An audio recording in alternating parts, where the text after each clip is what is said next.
Hello, Lisa. Hi, Phil. Hi, everybody. I am talking with Lisa Genova, author of Still Alice. And that will be published on Tuesday, January 6th, 2009. And Lisa, why don't we begin by telling me why you started to write this book and what the book is about? Well, the book is about a woman with early onset Alzheimer's, and it's about the descent into dementia at a really young age. The idea for the book came about 10 years ago when my grandmother had Alzheimer's. She was much older. She was in her mid-80s. And that's a very different story in some ways, but in some ways it's the same. Alzheimer's is Alzheimer's at any age. But I was a scientist. I was a neuroscientist. I have a PhD from Harvard. Was doing research on the brain, not Alzheimer's, but I was aware of that research at the time. And the idea for this book came about 10 years ago when I was helping to care for my grandmother. But I didn't quite take the idea for writing so seriously because I wasn't a writer. I was a neuroscientist.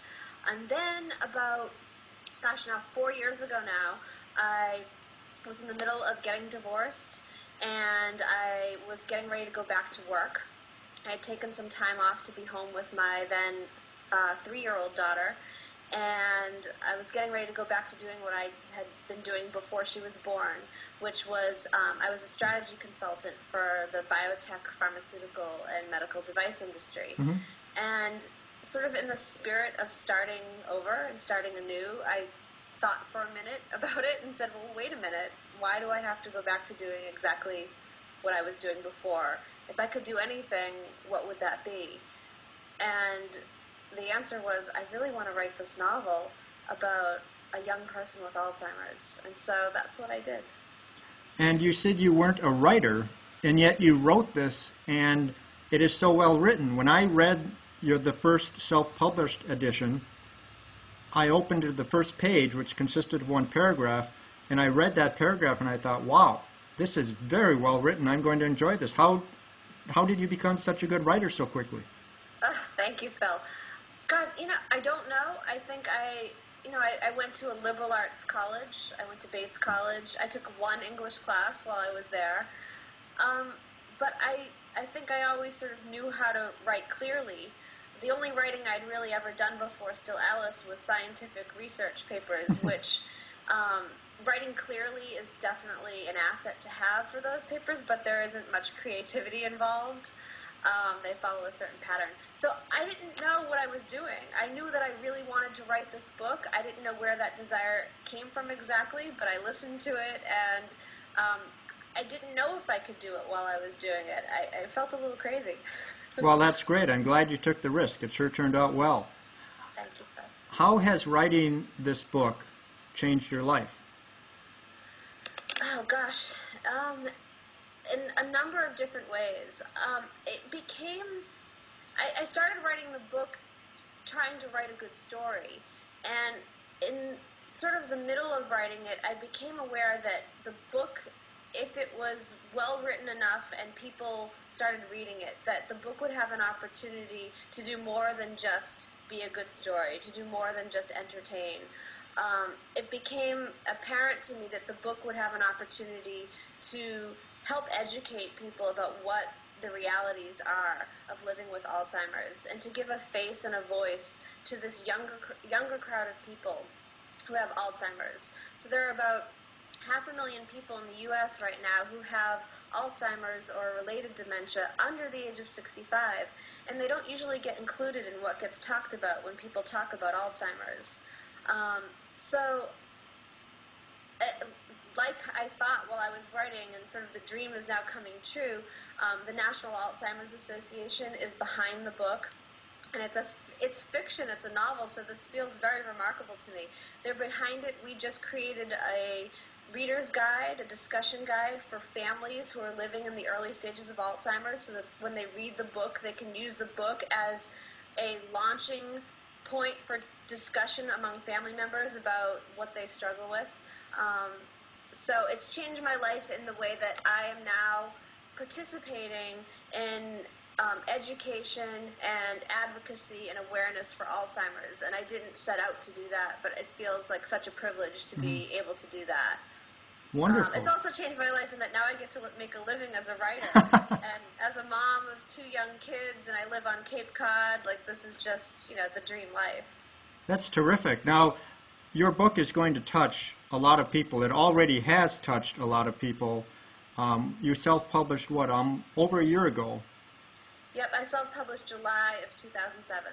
Okay, and Simon & Schuster is printing 250,000 copies this Tuesday. And what kind of response have you gotten so far from readers?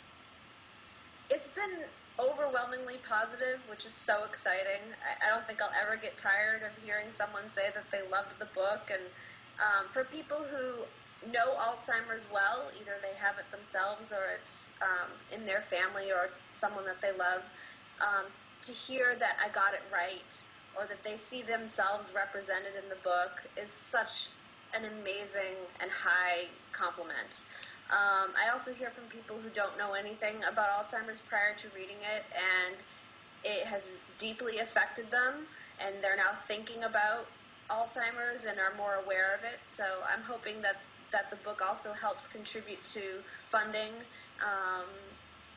It's just been overwhelmingly positive so far. Yeah. That's great. Like I said to you earlier, I wish I had read it when my dad was still alive. He died from Alzheimer's a few years ago. It would have given me greater insight into what he was going through. So thank you for the gift you are giving to families of people with Alzheimer's. It's going to touch and help a lot of people.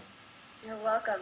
It's interesting. When my grandmother had Alzheimer's, I didn't know what I know now about Alzheimer's, and a lot of what I observed in her, she was also pretty far along by the time we arrived on the scene, but a lot of what I observed in her I found so unnerving and unsettling and heartbreaking. I was almost, I guess, too afraid to try to understand what was going on. It was so personal. And the books that I was reading at the time were either scientific or self-help, but written by a clinician or a caregiver, so I really didn't have the understanding that I have now. And so I feel the same way. I wish that in some ways I could have connected with her better had I known what I know now. Well, this will be a great gift to those who are just starting out that road or else have been on the road for a while. And this book is going to do so well because not only have so many people been touched by Alzheimer's, but if they haven't personally, they know someone who has, and people are going to want to buy multiple copies for everyone they know who has Alzheimer's. So I'm sure it will be a huge success. And so this Tuesday, you must be very excited about the publication date. What do you have planned? I am. I don't really have any big plans except to maybe stock the rankings at Amazon. I thought of maybe going to Barnes & Noble. I'm going to certainly go by the independent booksellers stores in town. We have one of the independent bookstores in the town that I live is hosting a breakfast on Saturday following the Tuesday launch in honor of the book's release. So that will be fun here in Chatham. Wonderful. What do you have planned to promote the book?